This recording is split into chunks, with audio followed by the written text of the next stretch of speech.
Hi, everyone, and welcome back to the Let's Learn English podcast. I'm Jake. And I'm Emma. Thanks for joining us for episode 3. Today's topic is a typical day at the office. We'll talk about what a normal workday looks like and throw in some useful English expressions along the way. That's right. In our last episode, we chatted about free time activities. This time, we're heading to the workplace. So, Emma, are you ready to dive into office life? Absolutely. I've got my coffee in hand, so I'm good to go. A typical day at the office? Here we come. Let's start with the morning. So, what's the first thing you do when you get to the office? Honestly, coffee. I am not a morning person until I have that first cup. I usually say hello to a few colleagues, then settle down at my desk. Same here. I get in, say hi to the team, and check my emails. I often spend the first half hour just catching up on messages from the evening before. I like to have my head down answering emails for a while, meaning I focus and try not to get distracted. I do that too. If there are urgent requests, I tackle those first. And every office has that one coworker who sends 10 emails before 9 a.m. So true. Once I sorted through emails, I usually plan out my tasks for the day.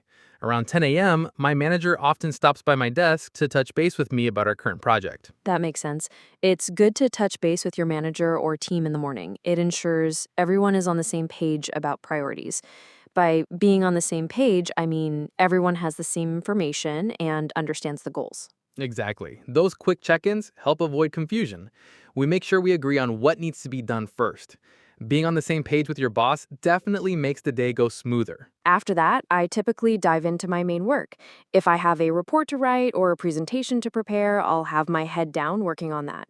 Sometimes the office is pretty quiet in the morning, which is perfect for focusing.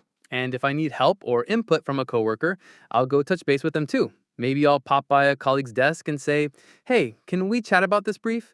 Just a quick update or question to make sure we're aligned. Little conversations like that keep everyone in the loop early on. Right. Keeping people in the loop, meaning keeping them informed, is important. No one likes to be surprised by something they should have known about. Speaking of keeping everyone informed, many offices have a team meeting in the morning or around midday. Do you have regular morning meetings? Yes, in my office, we have a short team meeting every day at 11 a.m. It's mostly to share updates and make sure we all know what each other is working on. Same here. We'll gather in the conference room around 10:30. Once everyone's settled, the manager usually says something like, "All right, team, let's get the ball rolling." That phrase means let's start. It's a classic way to kick off a meeting. Oh, yeah, get the ball rolling. I hear that all the time in meetings. So we go over project updates, deadlines, any issues that have come up. It's a chance for everyone to speak up. The main goal is to keep everyone in the loop on what's happening. Exactly. We might discuss progress on a project or announce a new client. If someone has finished a task, they'll update the team so we're all on the same page. And if there are any changes or new priorities, the meeting is where we find out. It ensures no one is left in the dark about important stuff. Oh, just yesterday in our meeting, we learned that a deadline got moved up. I was really glad I attended, otherwise I would not have known. Meetings can be a bit boring sometimes, but they do help everyone stay in the loop. For sure. And if someone misses a meeting, like if they're out sick or on vacation, we make sure to get them up to speed afterward. For example, our teammate was out yesterday, so I spent a few minutes after the meeting giving her the highlights. To get someone up to speed means to fill them in on what they missed so they're caught up. That's really considerate. I do the same in my office. If a colleague is away, I'll shoot them a summary email to bring them up to speed on any decisions or updates. That way, when they're back, they know what's going on. Absolutely. It keeps the work moving smoothly. There's nothing worse than coming back and feeling lost. So keeping everyone up to speed is just part of being a supportive team. By the time lunchtime rolls around, I'm usually ready for a break. A typical office lunch might be around noon or 1 p.m. What do you usually do for lunch, Jake? I try to bring a packed lunch from home, something simple like a sandwich or leftovers. But I have to admit, sometimes I end up eating at my desk if I have a lot to do. Yeah, I hear you. Some days I have a lot on my plate, so it's hard to step away. And I don't just mean my lunch plate. I mean, I have a lot of work to handle. I was going to say, if you literally have a lot on your plate, you might need a bigger lunch tray. But I know what you mean. Having a lot on your plate is an idiom for being really busy with tasks. Exactly. Even when I have a lot on my plate work-wise, I try to take at least a short break. Stepping away from work for even 20 minutes helps me recharge for the afternoon. Definitely. I usually grab a bite with a coworker. It's nice to chat about non-work things for a bit, like plans for the weekend or a TV show we're watching. It gives your brain a rest. Office chit-chat is an important part of the day. We might talk about the latest episode of a show or how someone's kids are doing. It's those little conversations at the coffee machine or lunch table that make the workplace friendlier. And if the morning was stressful, by lunchtime you can vent a little or joke about it. Like, wow, that meeting was long. It could have been an email. A bit of humor goes a long way. So true. After lunch, I feel more ready to tackle the rest of the day. After lunch, it's usually back to the grind. That means getting back to work, often the routine tasks. I return to my desk and continue whatever project I was working on. Right. Once lunch is over, it's back to the grind for me too.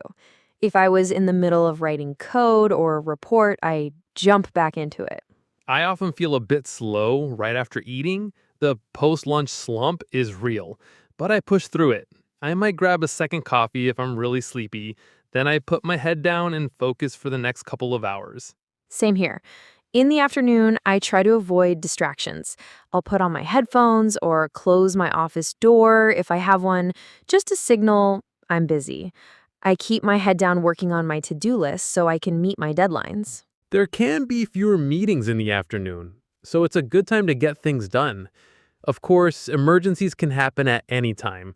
Once in a while, something urgent pops up after lunch and everyone has to scramble. Oh, yeah. If a client calls with a problem at 3 p.m., guess what? Your plans for a quiet afternoon are out the window. Suddenly, you're rushing to fix the issue. But on a normal day, afternoons are steady work time. Also, I sometimes use afternoons for touching base again with people if needed. If a coworker was waiting for me to finish something, I'll let them know it's done. Or if I need input, I might drop by their desk or send a quick message. It's all about communication. A quick, how's that report coming along? Need any help? Can keep everyone on the same page. And if I have to step out for any reason in the afternoon, I always make sure to tell my team. That's a good practice. In fact, every now and then, I might have to leave a bit early, say I have a dentist appointment or something. On those days, I'll ask a teammate to keep me posted if anything happens while I'm gone. Keep me posted. I like that phrase. It means keep me updated. So if something changes or if there's important news after you leave, your coworker can send you a message. That way you won't miss out on anything big. Exactly. It's reassuring to know you won't be totally out of the loop if you step away.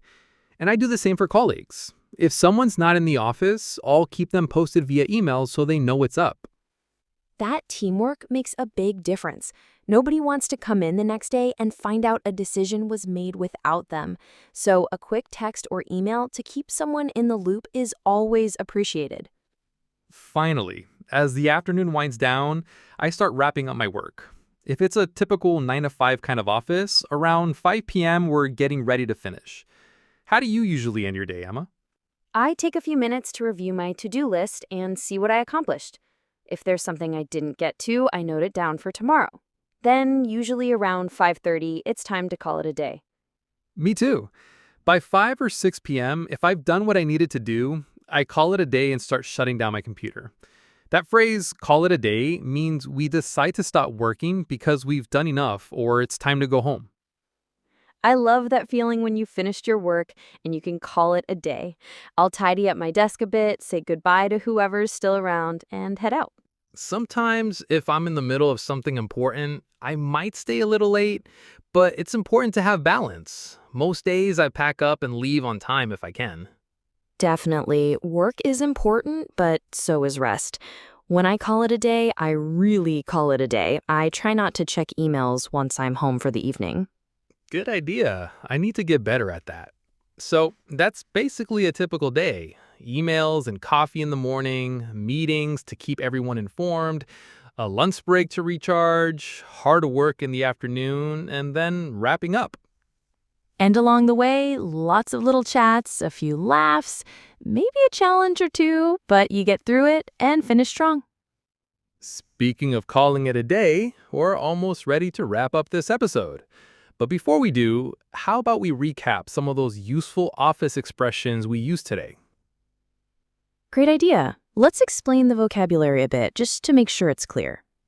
All right, let's go over the 10 key expressions we mentioned today and what they mean.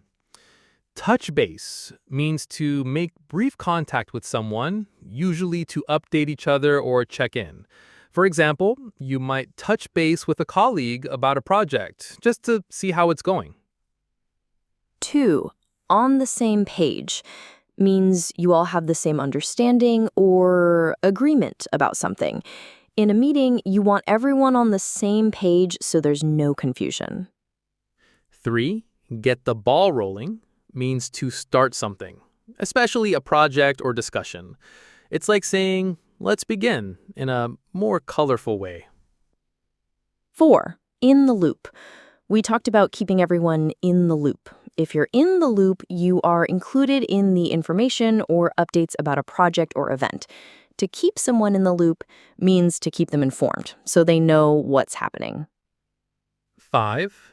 Get someone up to speed means to give them all the latest information so they are caught up. If you're up to speed, you understand the current situation fully because someone has updated you. 6. A lot on my plate. It means you have a lot of work or responsibilities to deal with.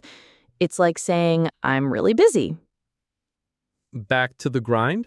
After lunch, we said it was back to the grind. The grind refers to the routine hard work. So back to the grind means returning to work after a break or vacation, usually to something that's not super exciting but necessary. Okay, 8. Keep me posted.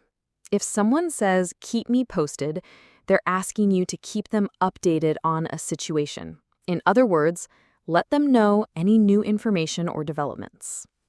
9. Head down. It means you focus and work hard without looking up or getting distracted. 10. Call it a day. And finally, call it a day. We both use this when talking about finishing work. To call it a day means to stop working on something, usually because the workday is over or you feel you've done enough. Well, that about wraps it up for today's episode. Yep, I think we can call it a day for this podcast too. Thank you all for listening. We hope you found these expressions useful and enjoyed our little chat about office life. Before we go, we'd love to hear from you. In the comments, write your name, what your job is, and what a typical day looks like for you at work. Yeah, don't be shy. Writing it out is great practice and it helps you improve your English naturally. Practice really does make us better. And we actually read your comments. It's one of our favorite parts, hearing about your real lives and how you're using English. Also, quick reminder, if you're writing in English and want to check your grammar and spelling, Emma and I both use Grammarly. It's a free tool that helps you write better English instantly. Super easy to use. Just sign up for free, and it gives you suggestions while you write. We added the link below in the description, so feel free to check it out. All right, thanks again for joining us. If you like this episode, don't forget to like, comment, and subscribe. And share the podcast with a friend who's learning English too. See you next time on the Let's Learn English podcast. Bye for now. Bye-bye.